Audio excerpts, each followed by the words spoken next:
going on, guys? This is your boy Black Blade Uchiha coming to you with another video on this game, Black Deck. Now, in yesterday's video, I showed what I see or I feel is the best crowd control, which is Frost. I showcased that more.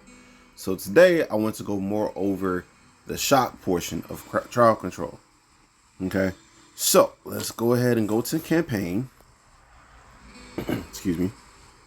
And let's go. We can go still stay here. All right. Let me edit this really quick. I'm going to take out. Let's unequip you. Put you here. All right. And we're just going to go right into this. So let's take this off of auto. All right. Now, you can see that there are multiple different abilities over on the opposite side of the board. Remember, shock. Let's go up. Shocks for 2 turns, or 4 turns rather. Shock lightning cards. Shock any card they damage. Shock cards lose their special abilities. Okay. So this gets rid of protection. If there is a healer on the opposite side, it gets rid of that. Right. And since this card hits 2 cards at random, even though this card has a protection ability here, that's okay. I still can hit him and one other card. So let's do this. I killed. No, wasn't trying to get it to kill. Let's see. All right, so it won't kill this time. Come over here. Now you see the protection ability is now gone. If you can see, if you come over here, this is the symbol you will see. That symbol is gone, so there's no more protection. So I can just go after whatever card I want to go after at this point. So let's just go after the weakest version. There, boom, and just let the game play from there. He's just gonna use John anyway.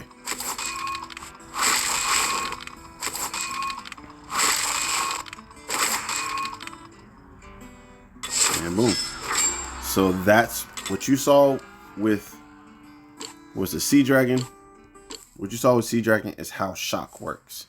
Okay, it stops the abilities from going off completely. It's probably well, I would say it's the second best crowd control there is, because that way you can get around certain things. You can get around protection abilities. Someone messaged me, said they had an issue with, was it this stage? No. What stage was it? Oops, went too far. They were in campaign, they were stuck somewhere. Was it here? No. Let's see. Let's see if I can find it really quick. Hopefully it won't take too long. No, it wasn't here.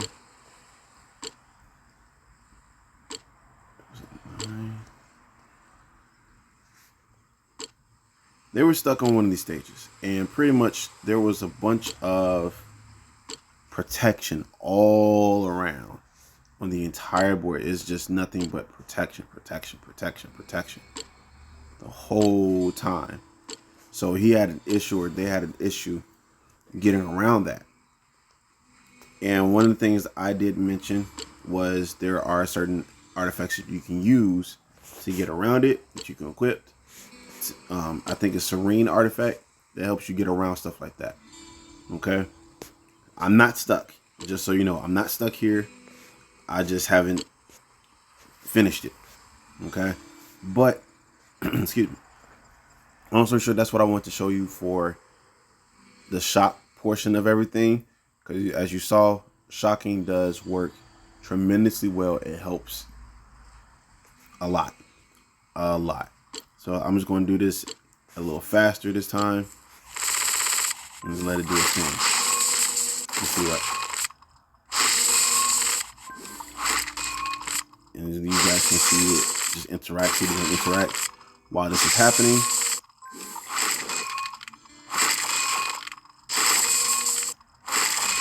And boom, and we win again.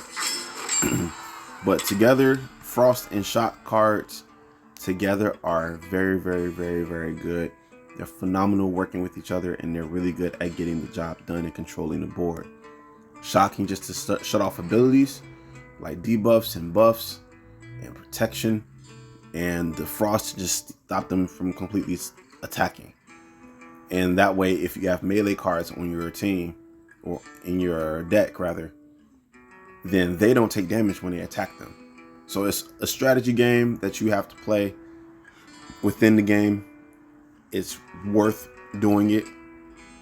If you have Watcher, which I showed in the previous video, Watcher attacks 3 cards. You can put it in Extra Strike, you can put it in Frost Gear just to have that extra board control. Right?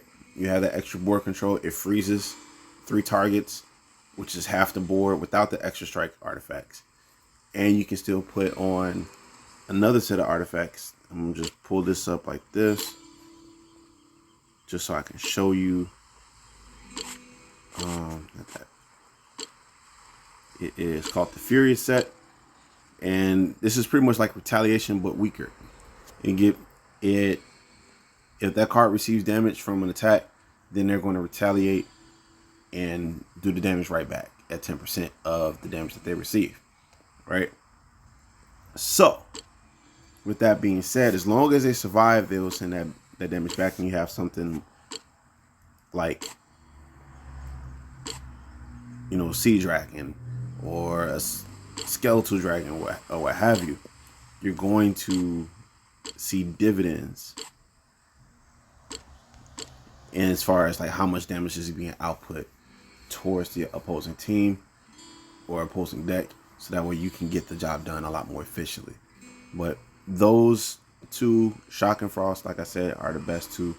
Later I'm going to talk about the Ignite debuff a little more in depth, and then I'll show the Poison one a little more in depth as well.